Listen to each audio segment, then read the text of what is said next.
This isn't peace. This is a countdown, and in less than 2 weeks, everything could start again. Right now, while you're watching this, there is a pause between the United States and Iran. 2 weeks, that's all it is. Announced suddenly, accepted carefully, already under pressure. But don't mistake this for peace, because this isn't an ending, it's a timeout.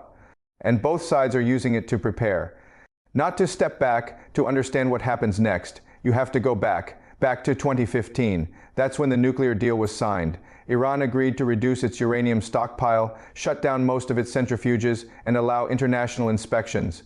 In return, it received massive sanctions relief for a few years. Things held, then everything changed.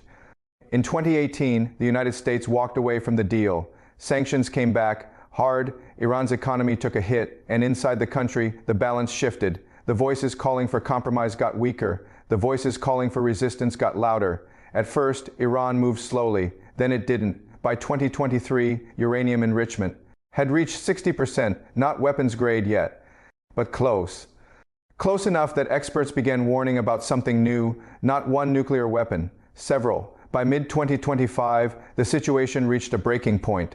International monitors declared Iran in violation.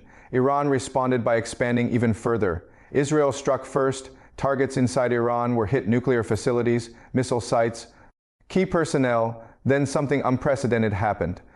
The United States joined in, direct strikes on Iran's nuclear infrastructure. That moment changed everything. Iran responded immediately. A ceasefire followed, but it didn't last. By February 2026, the conflict had turned into full-scale war. The opening strikes reportedly killed Iran's supreme leader. Within hours, a new leader was in place, more aggressive, less willing to compromise.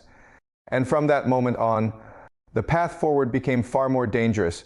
Now we are here, a ceasefire on paper, but in reality, nothing has been resolved. The United States is demanding that Iran roll back its nuclear program, limit its missiles, and dismantle its regional network. Iran is demanding something much simpler: to survive, and those two positions don't meet. They don't even come close.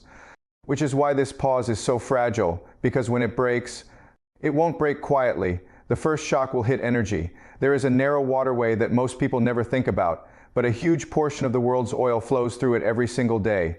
When it was closed earlier in this conflict, prices surged almost instantly. Now imagine it staying closed, not for a few days, but longer. There isn't enough backup capacity in the world to replace that flow. This wouldn't just be a spike, it would be a global disruption, and it wouldn't stay in one region. Higher oil prices lead to higher transport costs. Higher transport costs lead to higher food prices. Supply chains slow down, shipping routes get longer, everything becomes more expensive. At the same time, the conflict wouldn't stay contained, because Iran doesn't operate alone. Over the years, it built a network across multiple countries, groups that are trained, armed, and ready. If activated together, they can open multiple fronts at once. Missiles from one direction, drones from another, attacks on shipping lanes. At the same time, and we've already seen what just one of these groups can do. Now imagine all of them moving simultaneously. Then there's the question no one wants to answer. Airstrikes can destroy targets, but they can't control what happens next. They can't force surrender. They can't secure territory, and they can't guarantee that anything stays destroyed, which leaves one option: ground forces.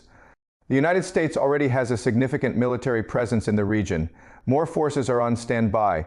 If that line is crossed, the scale of this conflict changes completely, and once it changes, it doesn't go back easily, but beyond strategy and military planning. There's something else: the human cost. Thousands have already been killed, millions displaced, cities damaged, infrastructure hit. And the longer this continues, the worse it becomes. Information is limited, numbers are hard to confirm, but the direction is clear: upward, more damage, more loss, more instability, and through all of this, one word keeps appearing again and again: irreversible. Not temporary, not recoverable, irreversible. That's not a warning, that's a statement of intent. Because right now, the ceasefire exists only on paper. The demands haven't changed, the positions haven't moved, and the clock is still ticking. 2 weeks. That's the window, 2 weeks for something impossible to be solved, which is why the real question was never whether this ceasefire would hold. The real question is, what happens when it doesn't? Because when it breaks, it won't just restart the war. It will take it to a level the world hasn't fully prepared for. And this time, There may not be another pause,